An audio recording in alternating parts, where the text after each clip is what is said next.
Hello ಗೆಳೆಯರೇ, ತಮ್ಮೆಲ್ಲರಿಗೂ ಲಾ excellence IAS ಪ್ರಸ್ತುತಪಡಿಸುವ ದ ಹಿಂದೂ ಸುದ್ದಿ ವಿಶ್ಲೇಷಣೆಗೆ ಸ್ವಾಗತ. ಇಂದು ನಾವು ಆಗಸ್ಟ್ 31, 2020 ಹಿಂದೂ ಸುದ್ದಿ ವಿಶ್ಲೇಷಣೆಯನ್ನು ನೋಡಲಿದ್ದೇವೆ.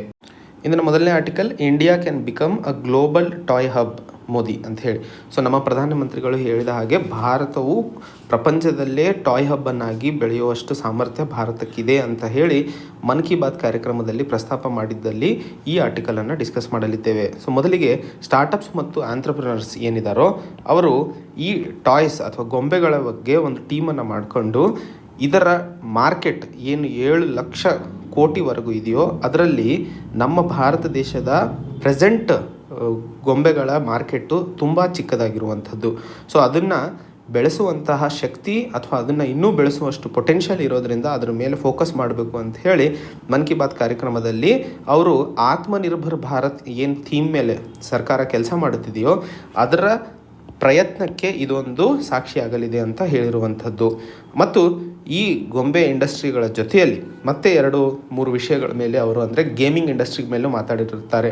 ಸೊ ಏನು ಗೇಮ್ಸ್ ಈಗ ಡೆವಲಪ್ ಆಗ್ತಿದ್ದಾವೋ ಅವೆಲ್ಲವೂ ವೆಸ್ಟ್ರನ್ ಸೂಪರ್ ಹೀರೋಸ್ಗಳ ಮೇಲೆ ಅಥವಾ ಇಂಡಸ್ಟ್ರೀಸ್ ಮೇಲೆ ಡಿಪೆಂಡೆಂಟ್ ಆಗಿರುವಂಥವು. ಭಾರತದಲ್ಲೂ ಸಹ ಭಾರತದಲ್ಲಿ ಇರುವಂತಹ IT ಯೂತ್ಸ್ ಆಗಿರ್ಬೋದು ಹಾಗೂ ಇನ್ನೋವೇಷನ್ ಟೀಮ್ ಆಗಿರ್ಬೋದು ಅವರೆಲ್ಲ ನಮ್ಮ ಪುರಾಣದ ಆಧಾರದ ಮೇಲೆ ಗೇಮ್ಸ್ಗಳನ್ನು ಡೆವಲಪ್ ಮಾಡೋದ್ರ ಬಗ್ಗೆನೂ ಆಲೋಚಿಸಬೇಕು ಅಂತ ಹೇಳಿ ಅವ್ರು ಹೇಳಿರುವಂಥದ್ದು.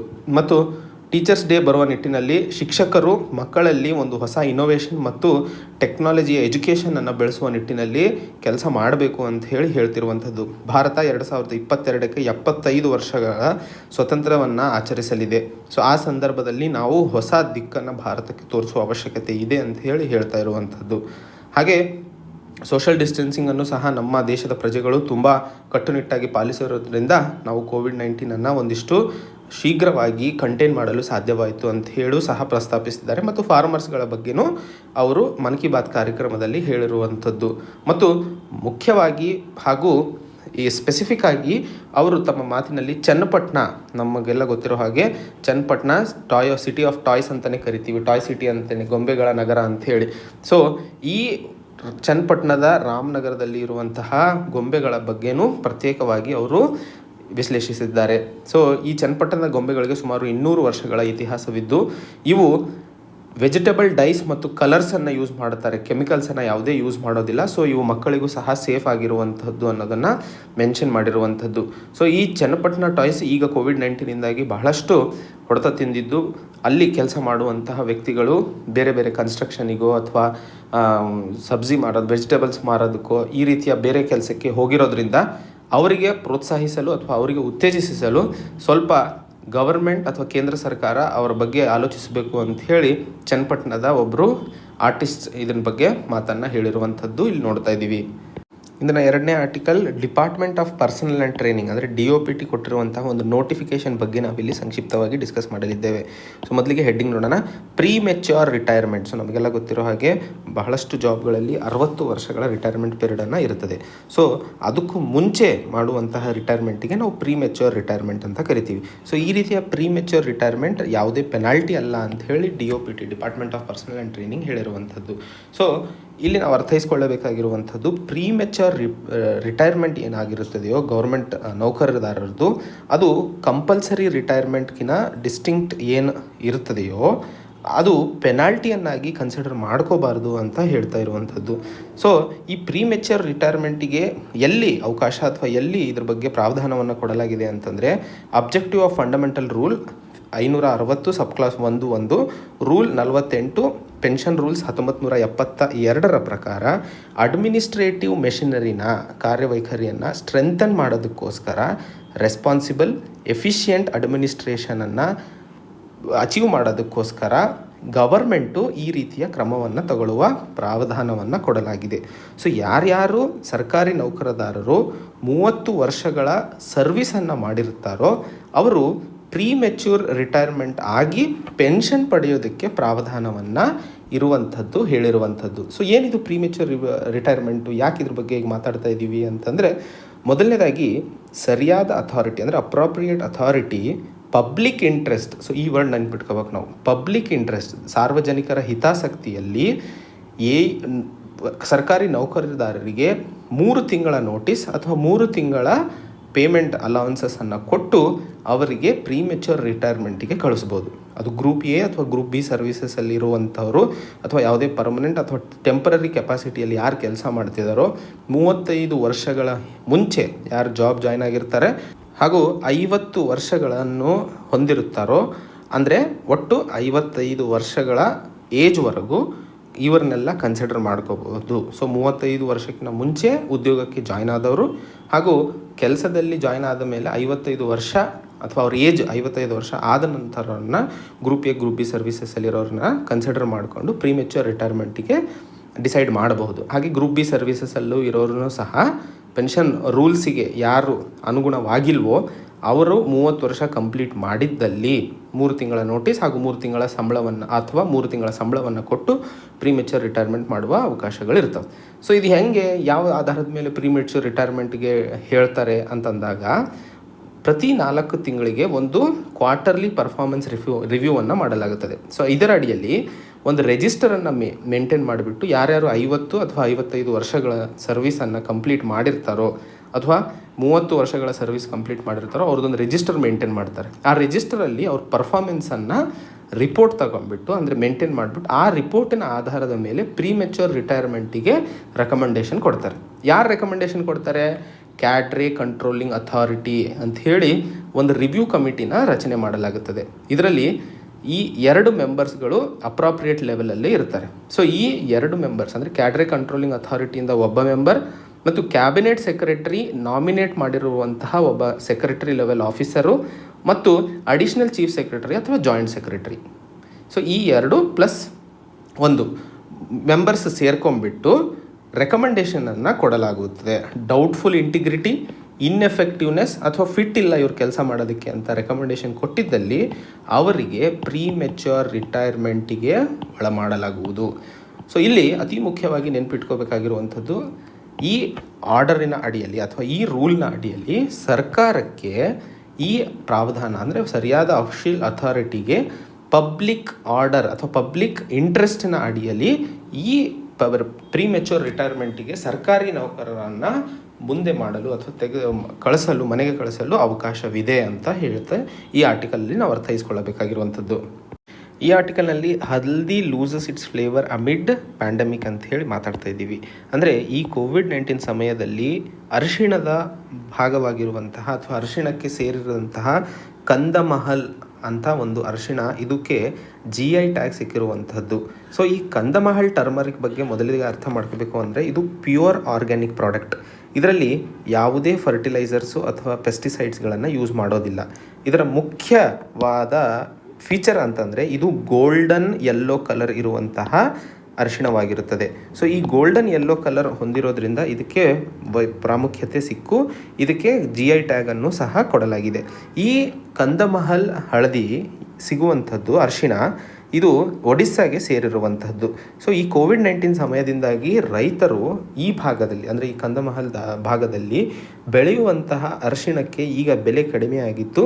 ಸುಮಾರು 26,000 ಟನ್ ಬೆಳೆಯುವಂತಹ ಈ ಅರಿಶಿಣ ಈಗ ಬೆಲೆ ಬಹಳ ಕುಸಿದಿದ್ದು ರೈತರು ಇದನ್ನು ಸರಿಯಾದ ಬೆಲೆಗೆ ಮಾರಲು ಸಾಧ್ಯವಾಗುತ್ತಿಲ್ಲ ಅನ್ನುವಂಥ ನಿಟ್ಟಿನಲ್ಲಿ ಈ ಆರ್ಟಿಕಲನ್ನು ಓದ್ತಾ ಇದ್ದೀವಿ. ನಮಗೆ ಎಕ್ಸಾಮ್ ಪಾಯಿಂಟ್ ಆಫ್ ವ್ಯೂ ಅಲ್ಲಿ ಅತಿ ಮುಖ್ಯವಾಗಿರುವಂಥದ್ದು ಜಿಯೋಗ್ರಫಿಕಲ್ ಇಂಡಿಕೇಶನ್ ಅಂದರೆ ಏನು ಮೊದಲನೇದು, ಎರಡನೇದು ಕಂದಮಹಲ್ ಅರಿಶಿಣ ಅಥವಾ ಟರ್ಮರಿಕ್ ಅಂತ ಏನು ಕರಿತೀವಿ ಇದು ಯಾವ ರಾಜ್ಯಕ್ಕೆ ಸೀಮಿತವಾಗಿರುವಂಥದ್ದು, ಎಲ್ಲಿ ಇದು ಫೇಮಸ್ ಇರುವಂಥದ್ದು, ಮತ್ತು ಈಗ ಕೋವಿಡ್-19ಇಂದಾಗಿ ಫಾರ್ಮರ್ಸ್ ಅಥವಾ ರೈತರ ಜೀವನದಲ್ಲಿ ಯಾವ ರೀತಿ ಬದಲಾವಣೆ ಆಗಿದೆ ಅಂತಂದಾಗ ಇಲ್ಲಿ ಕೊಟ್ಟಿರುವಂತಹ ಮಾಹಿತಿಯನ್ನು ನಾವು ಸಂಕ್ಷಿಪ್ತವಾಗಿ ಉದಾಹರಣೆಯನ್ನಾಗಿ ಎಕ್ಸಾಮಲ್ಲಿ ಉಪಯೋಗಿಸ್ಕೋಬೋದು. ಸೊ ಈ 3 ವಿಷಯಗಳನ್ನು ನಾವು ಇಲ್ಲಿ ತಿಳ್ಕೊಬೇಕಾಗಿರುವಂಥದ್ದು. ಸೊ ನಾನು ಹೇಳಿದ ಹಾಗೆ ಇದು ಒಡಿಸ್ಸಾದಲ್ಲಿ ಸೇರಿರುವಂಥದ್ದು ಕಂದಮಹಲ್ ಹಳದಿ. ಇದನ್ನು ಬುಡಕಟ್ಟು ಜನಾಂಗದವರು ಇರುವಂತಹ ಅತಿ ಮುಖ್ಯವಾದ ಕ್ಯಾಶ್ ಕ್ರಾಪ್ ಆಗಿರುವಂಥದ್ದು ಮತ್ತು ಇದಕ್ಕೆ ಇದು ಬರೀ ಡೊಮೆಸ್ಟಿಕ್ ಯೂಸಿಗೆ ಅಲ್ಲದೆ ಕಾಸ್ಮೆಟಿಕ್ಸ್ ಮತ್ತು ಮೆಡಿಸಿನಲ್ ಔಷಧಿ ಪರ್ಪಸಿಗೂ ಉಪಯೋಗಿಸ್ತಾರೆ. ಸೊ ಇದಕ್ಕೆ GI ಟ್ಯಾಗ್ ಕೊಟ್ಟಿರುವಂತಹ ಯಾವ ಆ್ಯಕ್ಟ್ನ ಅಡಿಯಲ್ಲಿ ಅಂದರೆ geographical indications of goods registration and protection act 1999. So ಇದು ನಮ್ಮ ಪ್ರಿಲಿಮ್ಸಲ್ಲಿ ಸ್ಟೇಟ್ಮೆಂಟ್ ಬೇಸ್ಡ್ ಕ್ವಶನ್ಸಲ್ಲೂ ಬರಬಹುದು. ಸೊ ನಾನು ಹೇಳಿದ ಹಾಗೆ GI ಟ್ಯಾಗ್ ಅಂದ್ರೇನು, ಇದು ಒಂದು ಹೆಸರು ಅಥವಾ ಸೈನ್ ಯಾವುದೋ ಒಂದು ವಸ್ತುವಿಗೆ ಆ ಜೋಗ್ರಫಿಕಲ್ ಲೊಕೇಶನಲ್ಲಿ ಒರಿಜಿನ್ ಆಗಿರಬೇಕು. ಅದು ಯಾವುದಾದ್ರೂ ಕೃಷಿಯ ಪದಾರ್ಥ ನ್ಯಾಚುರಲ್ ಆಗಿರ್ಬೋದು ಅಥವಾ ಮ್ಯಾನುಫ್ಯಾಕ್ಚರ್ಡ್ ಗೂಡು ಆಗಿರಬಹುದು. ಸೊ ಅದಕ್ಕೆ ಒಂದು ಸ್ಪೆಷಲ್ ಕ್ವಾಲಿಟಿ ಮತ್ತು ಎಸ್ಟಾಬ್ಲಿಷ್ಡ್ ರೆಪ್ಯುಟೇಷನ್ ಇದ್ದಿದ್ದಲ್ಲಿ ಅದಕ್ಕೆ GI ಟ್ಯಾಗನ್ನು ಕೊಡಲಾಗುತ್ತದೆ. ಯಾವುದರ ಅಡಿಯಲ್ಲಿ? Geographical indication of goods and registration and protection act 1999 1999 ಅಡಿಯಲ್ಲಿ. ಮುಂದಿನ article 19 lakh NRC excluded struck in limbo ಅಂತೇಳಿದ್ರೆ 19 ಲಕ್ಷ ಜನ ನ್ಯಾಷನಲ್ ರಿಜಿಸ್ಟ್ರಿ ಆಫ್ ಸಿಟಿಸನ್ಸ್ ಇಂದ ಏನು ಎಕ್ಸ್ಕ್ಲೂಷನ್ ಆಗಿದ್ರೋ ಅವ್ರು ಇನ್ನೂ ಅಂತರದಲ್ಲೇ ಸಿಕ್ಕಾಕೊಂಡಿರೋದನ್ನು ಈ ಆರ್ಟಿಕಲಲ್ಲಿ ನೋಡ್ತಾ ಇದ್ದೀವಿ.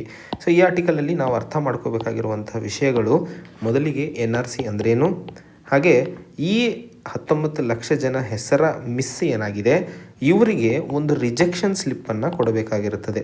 ಈ ರಿಜೆಕ್ಷನ್ ಸ್ಲಿಪ್ಪಿನ ಮುಖ್ಯ ಉದ್ದೇಶ ಏನು, ಹಾಗೆ ಈ ರಿಜೆಕ್ಷನ್ ಸ್ಲಿಪ್ ಸಿಗೋದ್ರಿಂದ ಅವರ ಮುಂದಿನ ಕ್ರಮ ಏನಾಗಿರುತ್ತದೆ ಅಂಥೇಳಿ. ಸೊ ಒಟ್ಟಾರೆ ಇದು NRC national registry of citizens ನಡೀತಾ ಇರುವಂಥದ್ದು ಅಸ್ಸಾಮಲ್ಲಿ. ಇದಕ್ಕೆ ಮುಖ್ಯ ಕಾರಣ ಇಲ್ಲಿ ಇರುವಂತಹ ಇಂಡಿಜಿನಿಯಸ್ ಅಂದರೆ ಅಲ್ಲೇ ಹುಟ್ಟಿ ಅಲ್ಲೇ ಬೆಳೆದು ಅಲ್ಲೇ ನೆಲೆ ಹೊಂದಿರುವಂತಹ ಜನರಿಗೆ ಅವಕಾಶಗಳು ಸಿಗಬೇಕು ಅಂತ ಹೇಳಿ. ಯಾಕಂದರೆ ಅಸ್ಸಾಮಿನಲ್ಲಿ ಹೆಚ್ಚಿನ ಮಾತ್ರದಲ್ಲಿ ಬಾಂಗ್ಲಾದೇಶಿಂದ ಇಮಿಗ್ರೇಷನ್ ಆಗಿಬಿಟ್ಟು ಹೊರಗಿನ ಜನ ಜಾಸ್ತಿ ಇದ್ದಾರೆ ಅಂಥೇಳಿ ಅಲ್ಲಿನ ಲೋಕಲ್ ಜನ ಜಗಳವನ್ನು ಅಥವಾ ಡಿಸ್ಪ್ಯೂಟು ಶುರು ಮಾಡಿದರು. ಆ ಡಿಸ್ಪ್ಯೂಟು ಇವತ್ತು NRCಗೆ ಕಾರಣವಾಗಿದೆ. ಹಾಗಾದರೆ ಈ NRC ಅಂದರೆ ಏನು ಆ್ಯಂಡ್ ಇದಕ್ಕೆ ರಿಜೆಕ್ಷನ್ ಸ್ಲಿಪ್ಪಿನ ಅವಶ್ಯಕತೆ ಏನಿದೆ ಅಂತ ಹೇಳಿ. ಸೊ ಈ 19 ಲಕ್ಷ ಜನ ಅಥವಾ 19,06,657 ಜನ ಏನು ಹೊರಗಡೆ ಉಳ್ಕೊಂಡಿದ್ದಾರೋ ಇವರಿಗೆ ಒಂದು ರಿಜೆಕ್ಷನ್ ಸ್ಲಿಪ್ ಕೊಟ್ಟಿದ್ದಲ್ಲಿ ಈ ರಿಜೆಕ್ಟೆಡ್ ಪರ್ಸನ್ಸು 120 ದಿನಗಳ ಕಾಲಾವಕಾಶ ಕೊಡಲಾಗುತ್ತದೆ. ಅದರ ಒಳಗಡೆ ಅವರು ಫಾರಿನರ್ಸ್ ಟ್ರಿಬ್ಯುನಲ್ಗೆ ಹೋಗಿಬಿಟ್ಟು ಅವರ ಸಿಟಿಸನ್ಶಿಪ್ ಸ್ಟೇಟಸನ್ನು ಡಿಸೈಡ್ ಮಾಡಿಕೊಳ್ಳುವ ಅವಕಾಶ ಅಥವಾ ಅವಶ್ಯಕತೆ ಇರುತ್ತದೆ. ಸೊ ಈ NRC ಸ್ಟೇಟಸ್ನಲ್ಲಿ ರಿಜೆಕ್ಷನ್ ಸ್ಲಿಪ್ಪಿಗೆ ಬಂದು ನಿಂತಿರುವಂಥದ್ದು ಅಂದರೆ NRC ಆಗಲೇ ಕಂಡಕ್ಟ್ ಮಾಡಿದ್ದಾರೆ. ಅದರಲ್ಲಿ 19 ಲಕ್ಷ ಜನ ಹೆಸರು ಇಲ್ಲ. ಸೊ ಅವ್ರು ನೆಕ್ಸ್ಟ್ ಏನು ಮಾಡಬೇಕು? ರಿಜೆಕ್ಷನ್ ಸ್ಲಿಪ್ ಸಿಗೋವರೆಗೂ ಕಾಯಬೇಕು. ಸೊ ಇದರಿಂದ ಈ ಆರ್ಟಿಕಲಲ್ಲಿ ಹೇಳ್ತಾ ಇರುವಂಥ ವಿಷಯನ ಅರ್ಥ ಮಾಡ್ಕೊಳ್ಬೇಕು. ನಮಗೆ ಎಕ್ಸಾಮ್ ಪಾಯಿಂಟ್ ಆಫ್ ವ್ಯೂ ಅಲ್ಲಿ NRC ಬಗ್ಗೆ ಹೆಚ್ಚಿನ ಮಾತ್ರದಲ್ಲಿ ಅರ್ಥೈಸ್ಕೊಳ್ಳೋಣ. ಸೊ ಇಲ್ಲಿ ನಾವು ಸಂಕ್ಷಿಪ್ತವಾಗಿ ನ್ಯಾಷನಲ್ ರಿಜಿಸ್ಟ್ರಿ ಆಫ್ ಸಿಟಿಸನ್ಸ್ ಏನಂತೀವೋ ಇದರ ಟೈಮ್ ಲೈನನ್ನು ನೋಡೋಣ. 1951ರಲ್ಲಿ ಮೊದಲನೇ NRC ಭಾರತದಲ್ಲಿ ಪಬ್ಲಿಷ್ ಮಾಡಲಾಗಿತ್ತು.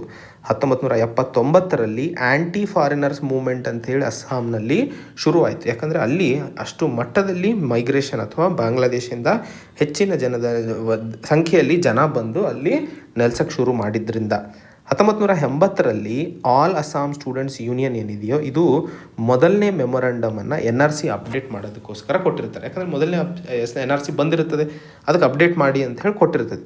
ಆವಾಗ ಆಗಸ್ಟ್ 14, 1985ರಲ್ಲಿ ಅಸ್ಸಾಂ ಅಕಾರ್ಡನ್ನು ಸೈನ್ ಮಾಡಲಾಗುತ್ತದೆ. ಸೊ ಈ ಅಸ್ಸಾಂ ಅಕಾರ್ಡಿನ ಬಗ್ಗೆ ಅರ್ಥೈಸ್ಕೊಳ್ಳೋಣ.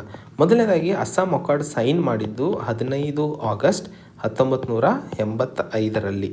ಸೊ ಈ ದಿನ ನಮ್ಮ ದೇಶದ ಪ್ರಧಾನಮಂತ್ರಿಗಳಾದ ಆಗಿನ ರಾಜೀವ್ ಗಾಂಧಿ ಅವರು ಹಾಗೂ ಅಸ್ಸಾಮಿನಲ್ಲಿ ಅಥವಾ ಅಸ್ಸಾಂ ಮೂಮೆಂಟ್ನ ರೆಪ್ರೆಸೆಂಟೇಟಿವ್ಸ್ ಏನಿದ್ದೋ ಇವ್ರ ಇಬ್ಬರ ಮಧ್ಯೆ ಆದಂತಹದ್ದು ಅಸ್ಸಾಂ ಅಕಾರ್ಡ್. ಇದರ ಅಡಿಯಲ್ಲಿ ಸಿಟಿಸನ್ಶಿಪ್ ಅಮೆಂಡ್ಮೆಂಟನ್ನು ಅಥವಾ ಸಿಟಿಸನ್ಶಿಪ್ ಅಮೆಂಡ್ಮೆಂಟ್ ಆ್ಯಕ್ಟ್ 1955 ಮೊದಲನೇ ಬಾರಿಗೆ ಅಮೆಂಡ್ಮೆಂಟ್ ಮಾಡಲಾಯಿತು 1986ರಲ್ಲಿ.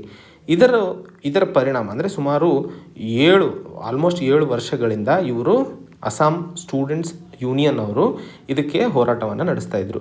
ಇದಕ್ಕೆ ಮುಖ್ಯ ಕಾರಣಗಳು ಏನೇನು ಅಂತಂದರೆ ಬಾಂಗ್ಲಾದೇಶಿ ಇಮಿಗ್ರೆಂಟ್ಸ್. ಸೊ ಇವರು ಬಂದುಬಿಟ್ಟು ನಮ್ಮ ಜನರ ಪೊಲಿಟಿಕಲ್, ಕಲ್ಚರಲ್ ಹಾಗೂ ಲ್ಯಾಂಡ್ ರೈಟ್ಸನ್ನು ಹಾಳು ಮಾಡ್ತಿದ್ದಾರೆ ಅನ್ನೋ ಒಂದು ಉದ್ದೇಶಕ್ಕೆ ಜಗಳವನ್ನು ಶುರುವಾಗಿತ್ತು. ಅದರಲ್ಲಿ ಸುಮಾರು 855 ಜನ ಮರಣ ಹೊಂದಿದ್ದು ಇದು ಒಂದು ಸೀರಿಯಸ್ ಇಶ್ಯೂ ಆಗಿ ಮುಂದೆ ಹೊರಡಬೇಕಾದ್ರೆ ಆವಾಗ ಈ ಅಸ್ಸಾಂ ಅಕಾರ್ಡಿಗೆ ಮುಂದಾಗ್ತಾರೆ. ಸೊ ಅಸ್ಸಾಂ ಅಕಾರ್ಡ್ ಸೈನ್ ಮಾಡಿದ ನಂತರ ಈ ಆಲ್ ಇಂಡಿಯಾ ಅಥವಾ ಆಲ್ ಅಸ್ಸಾಂ ಸ್ಟೂಡೆಂಟ್ಸ್ ಯೂನಿಯನ್ ಏನಿದ್ರು NRCನ ಅಪ್ಡೇಟ್ ಮಾಡೋದಕ್ಕೋಸ್ಕರ 90ರಲ್ಲಿ ಸ್ಟೇಟ್ ಗೌರ್ಮೆಂಟಿಗೂ ಸಹ ಮನವಿಯನ್ನು ಕೊಟ್ಟಿರ್ತಾರೆ. ಮತ್ತು 99ರಲ್ಲಿ ಫಸ್ಟ್ ಫಾರ್ಮಲ್ ಡಿಸಿಷನ್ NRCನ ಅಸ್ಸಾಂ ಅಕಾರ್ಡ್ ಆಧಾರದ ಮೇಲೆ ಅಪ್ಡೇಟ್ ಮಾಡಬೇಕು ಅಂಥೇಳಿ ತಮ್ಮ ಸಮ್ಮತಿಯನ್ನು ಕೊಡ್ತದೆ ಕೇಂದ್ರ ಸರ್ಕಾರ. 2005ರಲ್ಲಿ ಆಗಿನ ಪ್ರಧಾನಮಂತ್ರಿಗಳಾದ ಮನಮೋಹನ್ ಸಿಂಗ್ ಅವರು, ಕೇಂದ್ರ ಸರ್ಕಾರ, ಅಸ್ಸಾಂ ಗೌರ್ಮೆಂಟ್ ಮತ್ತು ಆಲ್ ಅಸ್ಸಾಂ ಸ್ಟೂಡೆಂಟ್ಸ್ ಯೂನಿಯನ್ ಅವರು ಸೇರ್ಕೊಂಡು NRCನ ಅಸ್ಸಾಂ ಅಕಾರ್ಡ್ ಆಧಾರದ ಮೇಲೆ ಮುಂದೆ ಹೋಗಬೇಕು ಅಂತ ಹೇಳಿರುವಂಥದ್ದು. 2009ರಲ್ಲಿ ಒಂದು NGO ಅಸ್ಸಾಂ ಪಬ್ಲಿಕ್ ವರ್ಕ್ಸ್ ಅಂತೇಳಿ ಸುಪ್ರೀಂ ಕೋರ್ಟಿಗೆ ಹೋಗಿಬಿಟ್ಟು ಮೈಗ್ರೆಂಟ್ಸ್ಗಳ ಹೆಸರು ಏನಿದೆಯೋ ಅದು ಡಾಕ್ಯುಮೆಂಟ್ಸಲ್ಲಿ ಕಾಣ್ತಾ ಇಲ್ಲ, ಸೊ ಅವರನ್ನು ವೋಟರ್ಸ್ ಲಿಸ್ಟಿಂದ ತೆಗೆದುಹಾಕಬೇಕು ಅಂತ ಹೇಳಿ ಒಂದು ಪೆಟಿಷನನ್ನು ಹಾಕುತ್ತದೆ. 2013ರಲ್ಲಿ ಅಸ್ಸಾಂ ಪಬ್ಲಿಕ್ ವರ್ಕ್ಸ್ ಹಿಯರಿಂಗ್ ನಡೀತದೆ.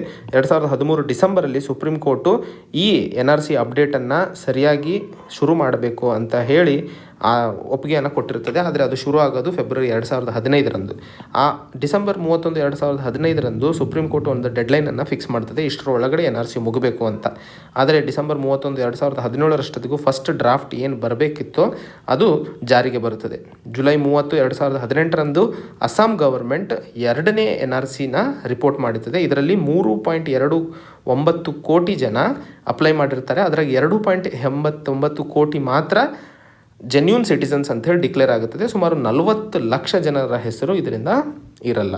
ಸೊ ನಮಗೆಲ್ಲ ನೋಡಿರೋ ಹಾಗೆ 2009ರಲ್ಲಿ ಒಂದು NGO ಅವ್ರದ್ದು ಡಾಕ್ಯುಮೆಂಟ್ಸಲ್ಲಿ ಹೆಸರಿಲ್ಲ ಮತ್ತು ವೋಟರ್ಸ್ ಲಿಸ್ಟಿಂದನೂ ಹೆಸರು ತೆಗೆದುಹಾಕಬೇಕು ಅಂತ ಹೇಳಿ ಅಸ್ಸಾಂ ಪಬ್ಲಿಕ್ ವರ್ಕ್ಸ್ ಅವರು ಕೊಟ್ಟಿರ್ತಾರೆ. ಅದ್ರ ಬಗ್ಗೆ ಇಲ್ಲಿ ನಾವು ನೋಡಬಹುದು. ಸುಪ್ರೀಂ ಕೋರ್ಟ್ ಕೊಟ್ಟಂತಹ ತೀರ್ಪಿನ ಪ್ರಕಾರ ಅಲ್ಲಿ ಚೀಫ್ ಎಲೆಕ್ಷನ್ ಕಮಿಷನರ್ ಆಗಿನ OP ರಾವತ್ ಅವರು ಹೇಳ್ತಾರೆ, ಎಲೆಕ್ಟ್ರಲ್ ರೋಲ್ ಅಥವಾ ಎಲೆಕ್ಟ್ರಲ್ ಲಿಸ್ಟ್ ಏನಿದೆ ಅದು ಬೇರೆ ಸಪ್ರೇಟ್ ಇಂದ ಡಿಸೈಡ್ ಆಗಿರುವಂಥದ್ದು. ಸೊ NRCಯಲ್ಲಿ ಹೆಸರು ಇಲ್ಲ ಅಂತಂದರೆ ಆಟೋಮೆಟಿಕ್ಕಾಗಿ ಅವ್ರನ್ನ ಅಸ್ಸಾಂ ವೋಟರ್ ಲಿಸ್ಟಿಂದ ತೆಗೆದು ಹಾಕೋದಕ್ಕೆ ಆಗೋದಿಲ್ಲ ಅಂತ ಹೇಳಿ ಹೇಳ್ತಾರೆ. ಸೊ ಅದೇ ನಿಟ್ಟಿನಲ್ಲಿ 2018 ಆಗಸ್ಟ್ 17ರಂದು ಸುಪ್ರೀಂ ಕೋರ್ಟು ಅಸ್ಸಾಂನ NRC ಕೋಆರ್ಡಿನೇಟರಿಗೆ ಡಿಸ್ಟಿಕ್ ವೈಸ್ ಪರ್ಸೆಂಟೇಜ್ ಪಾಪ್ಯುಲೇಷನ್ನು ಎಷ್ಟು ಮಿಸ್ ಆಗಿದೆ ಅನ್ನುವಂಥದ್ದನ್ನು ಕೊಡಬೇಕು ಅಂತ ಹೇಳ್ತಾರೆ. ಹಾಗೆ ಸುಪ್ರೀಂ ಕೋರ್ಟು ಯಾವುದಾದ್ರೂ 10 ಟೋಟಲ್ ಆಗಿರುವಂಥ 15 ಡಾಕ್ಯುಮೆಂಟ್ಸ್ಗಳಲ್ಲಿ ಕೊಟ್ಟರೆ ಅವರ ಸಿಟಿಸನ್ಶಿಪ್ ಲೀಗಸಿನ ಕನ್ಸಿಡರ್ ಮಾಡಬೇಕು ಅಂತ ಹೇಳಿ ಸೆಪ್ಟೆಂಬರ್ 5, 2018ರಲ್ಲಿ ತೀರ್ಪನ್ನು ಕೊಡುತ್ತದೆ. ಡಿಸೆಂಬರ್ 31, 2018ರಂದು ಏನು ಡೆಡ್ಲೈನ್ ಕೊಡಲಾಗಿತ್ತು ಸರ್ಕಾರಕ್ಕೆ, ಆ ಡೆಡ್ಲೈನ್ಗೆ ಫುಲ್ಫಿಲ್ ಮಾಡೋದಕ್ಕಾಗೋದಿಲ್ಲ ಕೇಂದ್ರ ಸರ್ಕಾರಕ್ಕೆ. ಜೂನ್ 26, 2019ರಂದು ಒಂದು ಅಡಿಷ್ನಲ್ ಲಿಸ್ಟನ್ನು ಪಬ್ಲಿಷ್ ಮಾಡುತ್ತದೆ. ಇದರಲ್ಲಿ 1,02,462 ಹೆಸರುಗಳಿದ್ದು ಸುಮಾರು 41,10,169 ಜನ ಮಿಸ್ಸಿಂಗ್ ಇರ್ತಾರೆ. ಹಾಗೆ ಗವರ್ಮೆಂಟು ಒಂದು ಫೈನಲ್ NRCನ ಲಿಸ್ಟ್ ಮಾಡಿದಾಗ ಅದರಲ್ಲಿ 19 ಲಕ್ಷ ಜನ ಹೆಸರನ್ನು ಕಳ್ಕೊಂಡಿರುವಂಥದ್ದು. ತದನಂತರ ಆದಂತಹ ಬೆಳವಣಿಗೆ ನಾವು ಇವತ್ತಿನ ಆರ್ಟಿಕಲಲ್ಲಿ ನೋಡಿದ್ವಿ. ಸೊ ಈ 19 ಲಕ್ಷ ಜನರು ಏನು ಮಾಡಬೇಕು? ಸೊ ಇವರೊಂದು ಫಾರಿನರ್ಸ್ ಟ್ರಿಬ್ಯುನಲ್ಗೆ ಹೋಗಬೇಕಾಗಿರ್ತದೆ, ಅದಕ್ಕೊಂದು ರಿಜೆಕ್ಷನ್ ಲಿಸ್ಟ್ ಬೇಕು. ಸೊ ಆ ರಿಜೆಕ್ಷನ್ ಸ್ಲಿಪ್ ಬಂದ ನಂತರ ಅವರು ಫಾರಿನರ್ಸ್ ಟ್ರಿಬ್ಯುನಲ್ಗೆ ಹೋಗಬೇಕು, ಕೋರ್ಟಿಗೆ ಹೋಗಕ್ಕೆ ಬರಲ್ಲ. ಯಾಕೆ ಅಂತಂದರೆ ಈ ಸಿಟಿಸನ್ಶಿಪ್ ಸ್ಟೇಟಸನ್ನು ಡಿಸೈಡ್ ಮಾಡೋದು ಫಾರಿನರ್ಸ್ ಆ್ಯಕ್ಟ್ 1946 ಅಡಿಯಲ್ಲಿ.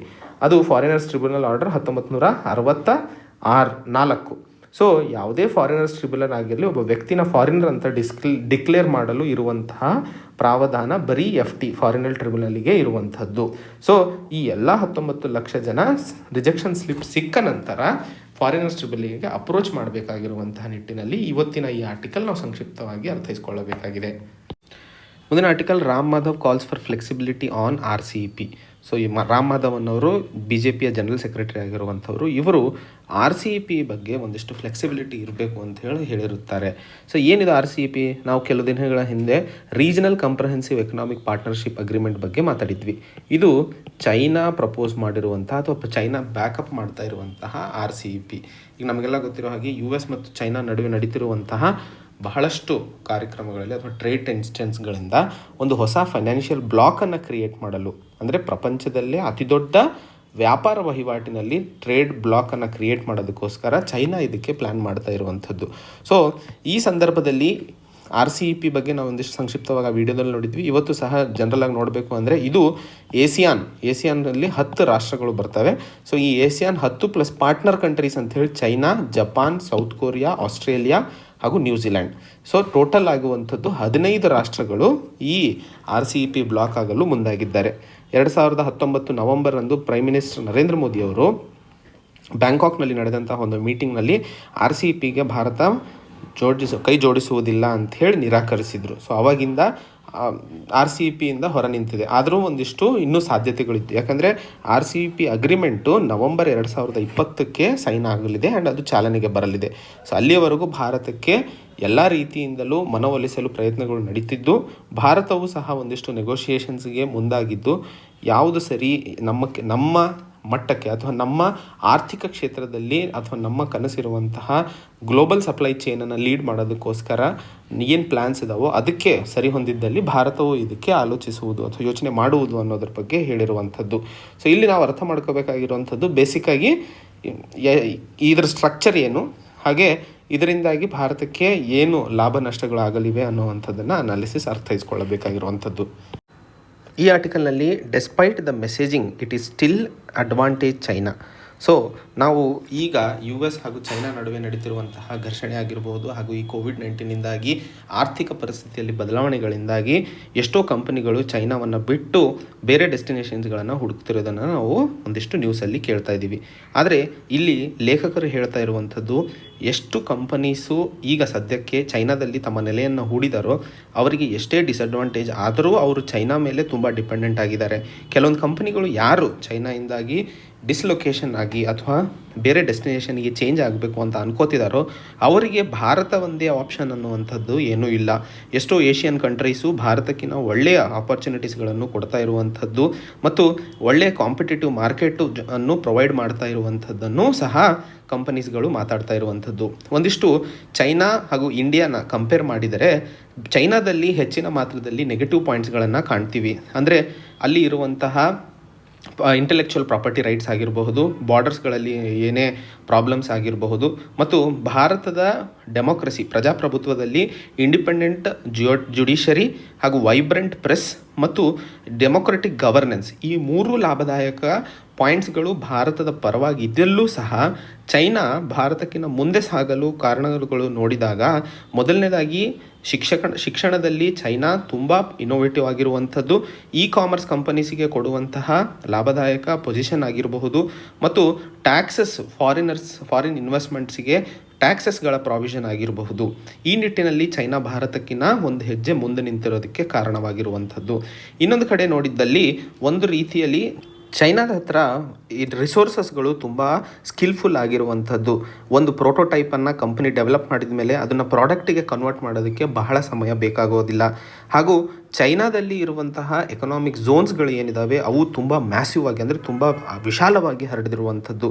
ಮತ್ತು ಕಂಪನೀಸು, ಫ್ಯಾಕ್ಟ್ರೀಸು, ಲಾಜಿಸ್ಟಿಕ್ಸು, ಇನ್ಫ್ರಾಸ್ಟ್ರಕ್ಚರು ಇವೆಲ್ಲವನ್ನು ಕಂಪೇರ್ ಮಾಡಿದರೆ ಚೈನಾ ಭಾರತಕ್ಕಿಂತ ಬಹಳಷ್ಟು ಮುಂದೆ ನಿಂತಿರುವಂಥದ್ದು. ಹಾಗೆ ಇನ್ನೊಂದು ರೀತಿಯಲ್ಲಿ ನೋಡಿದಾಗ ವರ್ಲ್ಡ್ ಟ್ರೇಡ್ ಆರ್ಗನೈಸೇಷನಿಂದ ಡಿಸ್ಪ್ಯೂಟೆಡ್ ಪ್ಯಾನಲ್ ಮಾಡಿರುವಂತಹ India's special economic zone policy ಏನಿದೆ ಅದರ ವಿರುದ್ಧವಾಗಿ ಧ್ವನಿ ಎತ್ತಿರೋದ್ರಿಂದ ಮತ್ತೆ ನಮ್ಮ SEZ ಏರಿಯಾಗಳ ಮೇಲೆ ಭಾರತ ವರ್ಕ್ ಮಾಡುವ ಅವಶ್ಯಕತೆ ಇದೆ.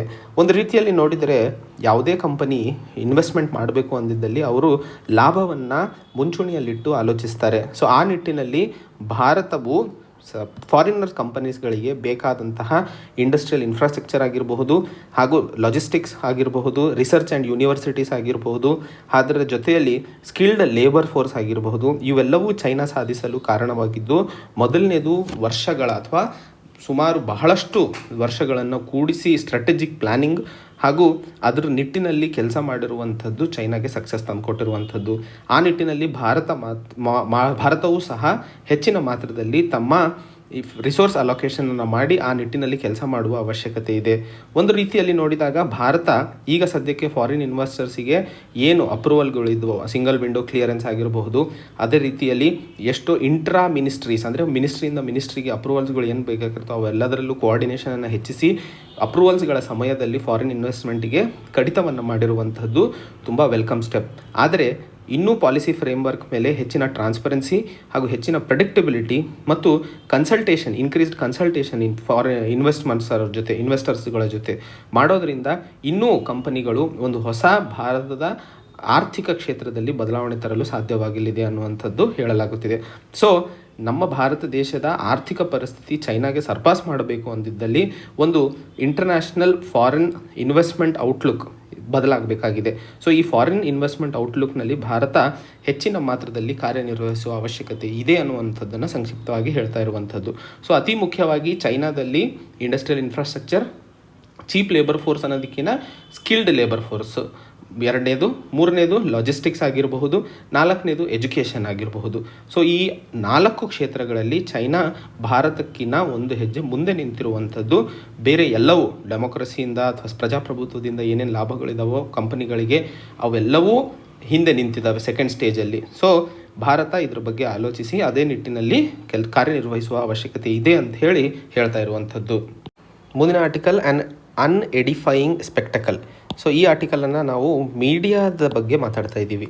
ಸೊ ಟಿ ವಿ ಚಾನೆಲ್ಸು ಈಗಿನ ಸಂದರ್ಭದಲ್ಲಿ ಸುಶಾಂತ್ ಸಿಂಗ್ ರಾಜ್ಪೂತ್ ಅವರ ಮರ್ಡರ್ ಕೇಸ್ ಬಗ್ಗೆ ಅಥವಾ ಅವರ ಸೂಸೈಡ್ ಕೇಸಿನ ಬಗ್ಗೆ ಇನ್ವೆಸ್ಟಿಗೇಷನ್ ತಾವೇ ಶುರು ಮಾಡಿಬಿಟ್ಟಿರೋದು ಬಹಳ ದುರ್ದಾಯಕ. ಟಿ ವಿ ಚಾನಲ್ಸು ಅಥವಾ ಮೀಡಿಯಾ ಯಾವಾಗಲೂ ಜನರನ್ನು ಎಂಪವರ್ ಮಾಡೋದಕ್ಕೋಸ್ಕರ, ಜನರನ್ನು ಸರಿಯಾದ ಮಾಹಿತಿ ಉದ್ದೇಶದಿಂದ ಕೆಲಸ ಮಾಡಿದ್ದಲ್ಲಿ ದೇಶದಲ್ಲಿ ಪ್ರಜಾಪ್ರಭುತ್ವತೆ ಅಥವಾ ದೇಶದಲ್ಲಿ ಇನ್ಫಾರ್ಮ್ಡ್ ಸೊಸೈಟಿನ ಬೆಳೆಸೋದು ಅದರ ಮುಖ್ಯ ಕಾರ್ಯವೈಖರಿ ಆಗಿರಬೇಕಾಗಿರುತ್ತದೆ. ಆದರೆ ಈ ಸುಶಾಂತ್ ಸಿಂಗ್ ರಾಜ್ಪೂತ್ ಅವರ ಮರ್ಡರ್ ಕೇಸ್ ಅಥವಾ ಸೂಸೈಡ್ ಅನ್ನೋದನ್ನು ಇನ್ವೆಸ್ಟಿಗೇಷನ್ ಮಾಡೋದ್ರಲ್ಲಿ ಎಲ್ಲ ಟಿ ವಿ ಚಾನೆಲ್ಸ್ ತುಂಬ ಇನ್ವಾಲ್ವ್ ಆಗಿರುವಂಥದ್ದನ್ನು ನಾವು ದುರ್ದಾಯಕ ಅಂತ ಹೇಳಬಹುದು. ಸೊ ಈ ಆರ್ಟಿಕಲ್ನಲ್ಲಿ ಲೇಖಕರು ಹೇಳ್ತಾ ಇರುವಂಥದ್ದು ದೇಶದಲ್ಲಿ ಎಷ್ಟೋ ವಿಷಯಗಳು, ಅಂದರೆ ಕೋವಿಡ್-19 ಪ್ಯಾಂಡಮಿಕ್ಕಿಂದಾಗಿ ಯಾವ ರೀತಿಯಾಗಿ ಕೇಸ್ ಹರಡ್ತಾ ಇದೆ ಆ್ಯಂಡ್ ಯಾವ ರೀತಿಯಾಗಿ ಅದರ ಬಗ್ಗೆ ಇನ್ನೂ ಸ್ಟೆಪ್ಸ್ ತಗೊಳ್ಳುವ ಅವಶ್ಯಕತೆ ಇದ್ದಾವೆ ಅನ್ನೋದನ್ನು ಬಿಟ್ಟು ಪೂರ್ತಿಯಾಗಿ ಮರೆತು ಹೋಗಿರುತ್ತಾರೆ. ಎರಡನೇದು, ಈ ಕೋವಿಡ್-19ಇಂದಾಗಿ ಆರ್ಥಿಕ ಹಿನ್ನಡೆತವನ್ನು ತುಂಬ ಕಾಣ್ತಾ ಇದ್ದೀವಿ. ಆ ಆರ್ಥಿಕ ಹಿನ್ನಡೆತೆ ಯಾವ ರೀತಿಯಲ್ಲಿ ದೇಶದ ಪ್ರತಿಯೊಂದು ಮೂಲೆಯಲ್ಲೂ ಹೊಡೆಯುತ್ತಿದೆ. ಹಾಗೆ ಮೂರನೇ ಹಂತದಲ್ಲಿ ಈ ಕೋವಿಡ್-19 ಅತಿ ಹೆಚ್ಚು ಮೈಗ್ರೇಷನ್ಗೆ ಕಾರಣವಾಗಿದೆ. ಈ ಮೈಗ್ರೆಂಟ್ ಲೇಬರ್ಸ್ ಈಗ ಏನು ಮಾಡ್ತಿದ್ದಾರೆ, ಮೈಗ್ರೆಂಟ್ ಲೇಬರ್ಸ್ಗೋಸ್ಕರ ಸರ್ಕಾರ ಯಾವ ರೀತಿಯಲ್ಲಿ ಕಾರ್ಯನಿರ್ವಹಿಸ್ತಿದೆ, ಹಾಗೆ ಮೈಗ್ರೆಂಟ್ ಲೇಬರ್ಸಿಗೆ ಯಾವ ರೀತಿ ಈ ಕಾರ್ಯಕ್ರಮಗಳನ್ನು ಲಾಂಚ್ ಮಾಡ್ತಾ ಇದ್ದಾರೆ ಅನ್ನೋದನ್ನು ಅಂತರೂ ಯಾರೂ ಮಾತಾಡ್ತಾನೇ ಇಲ್ಲ. ಮತ್ತು ನಾಲ್ಕನೇ ಹಂತದಲ್ಲಿ ಚೈನಾ ಮತ್ತು ಭಾರತದ ನಡುವೆ ನಡೀತಿರುವಂತಹ ಘರ್ಷಣೆ ಮಿಲಿಟರಿ ಕಾನ್ಫ್ಲಿಕ್ಟಿನವರೆಗೆ ಏರ್ತಾ ಇರುವಂಥದ್ದನ್ನು ಸಹ ಮೊದಲಿಗೆ ಒಂದಿಷ್ಟು ತೋರಿಸಿದ್ರು ಹೊರತು ಆಮೇಲೆ ಮರ್ತೇ ಬಿಟ್ಟರು. ಸೊ ಈ ಥರ ಎಲ್ಲ ಕ್ಷೇತ್ರಗಳಲ್ಲಿ ಆರ್ಥಿಕವಾಗಿ, ಸಾಮಾಜಿಕವಾಗಿ, ಶೈಕ್ಷಣಿಕವಾಗಿ, ಹಾಗೆ ಎಲ್ಲ ದಿಕ್ಕಿನಲ್ಲೂ ಎಲ್ಲ ಸೆಕ್ಟರ್ಸ್ನಲ್ಲೂ ಭಾರತ ಚಾಲೆಂಜಸನ್ನು ಎದುರಿಸ್ತಾ ಇದೆ. ಆದರೆ ಮೀಡಿಯಾದವರಿಗೆ ಮಾತ್ರ ಸುಶಾಂತ್ ಸಿಂಗ್ ರಾಜ್ಪೂತ್ ಕೇಸೇ ಭಾಳ ಇಂಪಾರ್ಟೆಂಟ್ ಆಗಿಬಿಟ್ಟಿದೆ. ಹಾಗೂ ಇನ್ನೂ ದುರ್ದಾಯಕ ಅಂತಂದರೆ ಇನ್ವೆಸ್ಟಿಗೇಷನ್ ಏಜೆನ್ಸೀಸ್ ಹೇಳಿರೋ ಹಾಗೆ ಅಂತ ಹೇಳಿ ಎನ್ಫೋರ್ಸ್ಮೆಂಟ್ ಡೈರೆಕ್ಟರೇಟಿಂದ CBI ವರೆಗೂ ಇನ್ಫಾರ್ಮೇಷನ್ ಇವರಿಗೆ ಸಿಗ್ತಾ ಇದೆ ಅಂತ ಹೇಳ್ತಾ ಇರುವಂಥದ್ದು. ಇದು ತುಂಬ ಚಾಲೆಂಜಿಂಗ್ ಆಗಿರುವಂಥದ್ದು. ಯಾಕಂದರೆ ಇವೆಲ್ಲ ಏಜೆನ್ಸೀಸು ಇಂಡಿಪೆಂಡೆಂಟಾಗಿ ಹಾಗೂ ಸೀಕ್ರೆಟಾಗಿ ವರ್ಕ್ ಮಾಡುವಂಥವು. ಈ ರೀತಿಯಾಗಿ ಏನಾದರೂ ನಿಜವಾಗ್ಲೂ ನಡೀತಾ ಇದ್ದರೆ ಅದು ದೊಡ್ಡ ತಪ್ಪು. ನಡೀತಾ ಇದ್ದಿದ್ದಲ್ಲಿ ಟಿ ವಿ ಚಾನೆಲ್ಸ್ಗಳ ಮೇಲೆ ಸೂಕ್ತ ಲೀಗಲ್ ಕ್ರಮಗಳನ್ನು ತಗೊಳ್ಳಬೇಕು ಅಂತ ಹೇಳಿ ಈ ಆರ್ಟಿಕಲಲ್ಲಿ ಹೇಳ್ತಾ ಇರುವಂಥದ್ದು. ಇಲ್ಲಿ ಕೊಟ್ಟಿರುವಂಥ ವಿಷಯ ನಮಗೆ UPSC ಹಾಗೂ KPSCಯಲ್ಲಿ essay ಪೇಪರಲ್ಲಿ ತುಂಬ ಇಂಪಾರ್ಟೆಂಟ್ ಆಗಿರುತ್ತದೆ. Role of media in Indian democracy ಅಂತ ಅಂದಾಗ ಇಲ್ಲಿ ಕೊಟ್ಟಿರುವಂತಹ ವಿಷಯವನ್ನು ನಾವು ಪ್ರಸ್ತಾಪಿಸಬಹುದು. ಈ ಆರ್ಟಿಕಲ್ನಲ್ಲಿ ಫಾರ್ ದ ವೀಕೆಸ್ಟ್ ನಾವು ಇದ್ರ ಬಗ್ಗೆ ಹಿಂದೆನೂ ಒಂದು ಆರ್ಟಿಕಲಲ್ಲಿ ಮಾತಾಡಿದ್ವಿ, NJ ಸದಾಶಿವ ಕಮಿಟಿ ಬಗ್ಗೆ. ಸೊ ಅದೇ ನಿಟ್ಟಿನಲ್ಲಿ ಸುಪ್ರೀಂ ಕೋರ್ಟ್ ಕೊಟ್ಟಂತಹ ಒಂದು ತೀರ್ಪಿನ ಬಗ್ಗೆ ಮಾತಾಡ್ತಾ ಇದ್ದೀವಿ. ಆ ತೀರ್ಪು ಒಂದು 5 ಬೆಂಚ್ ಜಡ್ಜ್ಮೆಂಟ್ ಆಗಿರುವಂಥದ್ದು. ಜಸ್ಟಿಸ್ ಅರುಣ್ ಮಿಶ್ರಾ ಹೆಡ್ ಮಾಡಿರುವಂತಹ ಜಡ್ಜ್ಮೆಂಟ್ ಅದು. ಸೊ ಮೊದಲಿಗೆ ನಾವು ಅರ್ಥ ಮಾಡ್ಕೋಬೇಕಾಗಿರುವಂಥದ್ದು 2004ರಲ್ಲಿ EV Chinnaiah versus state of Andhra Pradesh 2004ರಲ್ಲಿ ಕೊಟ್ಟಂತಹ ಉಚ್ಚ ನ್ಯಾಯಾಲಯದ ತೀರ್ಪನ್ನು ಬಗ್ಗೆ. ಸೊ ಈ ತೀರ್ಪಿನ ಅಡಿಯಲ್ಲಿ ಆವಾಗ ಹೇಳಿದ್ದು ರಾಜ್ಯ ಸರ್ಕಾರಗಳಿಗೆ ಯಾವುದೇ ಒಂದು ಅಧಿಕಾರ ಇಲ್ಲ. ಒಂದು ಸರಿ ರಾಷ್ಟ್ರಪತಿಗಳು SC ಲಿಸ್ಟನ್ನು ಅನೌನ್ಸ್ ಮಾಡಿದ ಮೇಲೆ ಅಥವಾ ನೋಟಿಫೈ ಮಾಡಿದ ಮೇಲೆ ಅದರಲ್ಲಿ ಸಬ್ ಕ್ಲಾಸಿಫಿಕೇಷನ್ ಮಾಡೋದಕ್ಕೆ ಸ್ಟೇಟ್ ಗೌರ್ಮೆಂಟಿಗೆ ಯಾವುದೇ ಒಂದು ಪವರ್ಸ್ ಇಲ್ಲ ಅಂತ ಹೇಳಲಾಗಿತ್ತು. ಅದೇ ತೀರ್ಪನ್ನು ಈಗ ಉಚ್ಚ ನ್ಯಾಯಾಲಯವು ತಿರುಚಿ ಹಾಕಿ ಅದಕ್ಕೆ ಅವಕಾಶ ಅಥವಾ ಆಸ್ಪದವನ್ನು ಮಾಡಿಕೊಡ್ತಾ ಇರುವಂಥದ್ದನ್ನು ಇಲ್ಲಿ ಮಾತಾಡ್ತಾ ಇದ್ದೀವಿ. ಮೊದಲಿಗೆ ಸುಪ್ರೀಂ ಕೋರ್ಟ್ ಅಥವಾ SC ಲಿಸ್ಟ್ ಏನು ಕೊಡ್ತಾರೋ ಅದರಲ್ಲಿ ಎಲ್ಲ ಜನಾಂಗದವರು ಅಥವಾ ಬೇರೆ ಬೇರೆ ಎಕನಾಮಿಕಲ್ ಬ್ಯಾಕ್ಗ್ರೌಂಡು ಬೇರೆ ಬೇರೆ ರೀತಿಯಾಗಿ ಅವರು ಹಿಂದುಳ್ಕೊಂಡಿದ್ದಾರೆ. ಸೊ ಅವರೆಲ್ಲರನ್ನೂ ಒಂದಾಗಿ ಕನ್ಸಿಡರ್ ಮಾಡೋದಕ್ಕೆ ಸಾಧ್ಯವಾಗೋದಿಲ್ಲ. ಅವರಿಗೆ ಒಂದಿಷ್ಟು ಸ್ಪೆಷಲ್ ಪ್ರಿಫರೆನ್ಷಿಯಲ್ ಟ್ರೀಟ್ಮೆಂಟನ್ನು ಕೊಡಬೇಕು. ಕೊಟ್ಟಾಗ ಆ ಜನಾಂಗದವರಿಗೂ ಅಥವಾ ಆ ಒಂದು ಸಬ್ಕಾಸ್ಟಿಗೂ ಒಂದಿಷ್ಟು ಆರ್ಥಿಕವಾಗಿ, ಸಾಮಾಜಿಕವಾಗಿ ಹಾಗೂ ಶೈಕ್ಷಣಿಕವಾಗಿ ಮುಂದೆ ಬರಲು ಸಾಧ್ಯವಾಗಲಿದೆ ಅನ್ನುವಂಥದ್ದನ್ನು ಈಗ ಕೊಟ್ಟಿರುವಂತಹ ತೀರ್ಪಿನಲ್ಲಿ ಹೇಳ್ತಾ ಇರುವಂಥದ್ದು. ಇದಕ್ಕೆ ಬ್ಯಾಕ್ಗ್ರೌಂಡ್ ಅಥವಾ ಸುಪ್ರೀಂ ಕೋರ್ಟ್ ಹೀಗೆ ಯೋಚನೆ ಮಾಡಲು ಸಾಧ್ಯವಾಗಿದ್ದು 2018ರಲ್ಲಿ ನಮ್ಮ ಸಂವಿಧಾನವನ್ನು ಅಮೆಂಡ್ ಮಾಡಿಬಿಟ್ಟು ಆರ್ಟಿಕಲ್ 342A ಇಂಟ್ರೊಡ್ಯೂಸ್ ಮಾಡಲಾಯಿತು. ಇದರ ಅಡಿಯಲ್ಲಿ ಬ್ಯಾಕ್ವರ್ಡ್ ಕ್ಲಾಸಸ್ನ ರಿಸರ್ವೇಷನ್ನಲ್ಲಿ ಪ್ರಾವಧಾನವನ್ನು ಮಾಡಿಕೊಡಲಾಗಿದೆ. ಹಾಗೆ ನಾವು ಬ್ಯಾಕ್ವರ್ಡ್ ಕ್ಲಾಸಸ್ಸಲ್ಲಿ ಕ್ರೀಮಿ ಲೇಯರು ಮತ್ತು ನಾನ್ ಕ್ರೀಮಿ ಲೇಯರ್ನ ಪ್ರಾವಧಾನವನ್ನು ನೋಡ್ತಾ ಇದ್ದೀವಿ. ಈ ಆರ್ಟಿಕಲ್ 342A ಆರ್ಟಿಕಲ್ 341 SC ಲಿಸ್ಟಿಗೆ ಸೇರಿರುವಂಥದ್ದು, ಹಾಗೆ ಆರ್ಟಿಕಲ್ 342 STಗೆ ಸೇರಿರುವಂಥದ್ದು. ಸೊ ಇದೇ ಲೈನ್ಸ್ ಮೇಲೆ ಆರ್ಟಿಕಲ್ 302A ಮಾಡಿರೋದ್ರಿಂದ ಇಲ್ಲಿ ಹೇಗೆ ಕ್ರೀಮಿ ಮತ್ತು ನಾನ್ ಕ್ರೀಮಿ ಲೇಯರಿಗೆ ಪ್ರಾವಧಾನಗಳಿದಾವೋ ಅದೇ ಪ್ರಾವಧಾನಗಳು SC/STಗೂ ಮಾಡಿಕೊಡಬೇಕು ಅಥವಾ ಮಾಡಬಹುದು ಅನ್ನುವಂಥದ್ದನ್ನು ಸುಪ್ರೀಂ ಕೋರ್ಟು ಮಾಡಿರುವಂಥದ್ದು. ಸೊ 2004ರಲ್ಲಿ ಈ ಅಮೆಂಡ್ಮೆಂಟ್ ಇರಲಿಲ್ಲ, ಆದರೆ 2018ರಲ್ಲಿ ಇರೋದು ಅವಕಾಶದಿಂದ ಈ ಬದಲಾವಣೆ ಮಾಡಲು ರಾಜ್ಯ ಸರ್ಕಾರಗಳಿಗೆ ಅವಕಾಶ ಮಾಡಿಕೊಡಲಾಗುವುದು ಮತ್ತು ಮಾಡಬಹುದು ಅನ್ನುವಂಥದ್ದನ್ನು ಹೇಳಲಾಗುತ್ತಿದೆ. ಸೊ ಹಾಗೆ ಇದರ ನಿಟ್ಟಿನಲ್ಲಿ ಪಂಜಾಬಲ್ಲಾಗಿರ್ಬೋದು, ತಮಿಳುನಾಡುವಲ್ಲಾಗಿರಬಹುದು, ಕರ್ನಾಟಕದಲ್ಲೂ ಸಹ SC/ST ಜನಾಂಗದಲ್ಲಿ ಯಾರ್ಯಾರು ಬಹಳ ಹಿಂದುಳ್ಕೊಂಡಿದ್ದಾರೋ ಅಥವಾ ಯಾವ ಜನಾಂಗಗಳಿಗೆ ಇನ್ನೂ ಹೆಚ್ಚಿನ ಅವಶ್ಯಕತೆ ಇದೆಯೋ ಅವರಿಗೆ ಸಬ್ ಕಾಸ್ಟ್ನ ಆಧಾರದ ಮೇಲೆ ರಿಸರ್ವೇಷನನ್ನು ಕೊಡಲು ಮುಂದಾಗಬೇಕು ಅಂತ ಹೇಳಿ ಇರುವಂತಹ ನಿಟ್ಟಿನಲ್ಲಿ ಈ ಆರ್ಟಿಕಲ್ನ ಡಿಸ್ಕಸ್ ಮಾಡ್ತಾ ಇದ್ವಿ. ಸೊ ಈ ಬ್ರೀಫ್ ಬ್ಯಾಕ್ಗ್ರೌಂಡನ್ನು ನಮಗೆ ಅತಿ ಮುಖ್ಯವಾಗಿ ಅರ್ಥೈಸ್ಕೊಳ್ಳಬೇಕಾಗಿರುವಂಥದ್ದು. ಆರ್ಟಿಕಲ್ 342A ಬ್ಯಾಕ್ವರ್ಡ್ ಕ್ಲಾಸಸ್ಸಿಗೆ ಸೇರಿರುವಂಥದ್ದು, ಆರ್ಟಿಕಲ್ 341 SCಗೆ, ಆರ್ಟಿಕಲ್ 342 STಗೆ. ಸೊ ಈ ಬ್ಯಾಕ್ವರ್ಡ್ ಕ್ಲಾಸಸ್ಸಿಗೆ ಕೊಡುವಂತಹ ನಿಟ್ಟಿನಲ್ಲಿ SC/STಗೂ ಕೊಡುವ ಅವಕಾಶವಿದೆ ಅಂತ ಹೇಳಿ ಸುಪ್ರೀಂ ಕೋರ್ಟ್ನ 5 ಬೆಂಚ್ ಜಡ್ಜ್ ಇದರ ತೀರ್ಪಿನ ಮೇರೆಗೆ ರಾಜ್ಯ ಸರ್ಕಾರಗಳು ಇನ್ನು ಮುಂದೆ ಹೋಗಬಹುದು ಅನ್ನುವಂಥದ್ದನ್ನು ಈ ಆರ್ಟಿಕಲಲ್ಲಿ ಅರ್ಥೈಸ್ಕೊಳ್ಳಬೇಕು.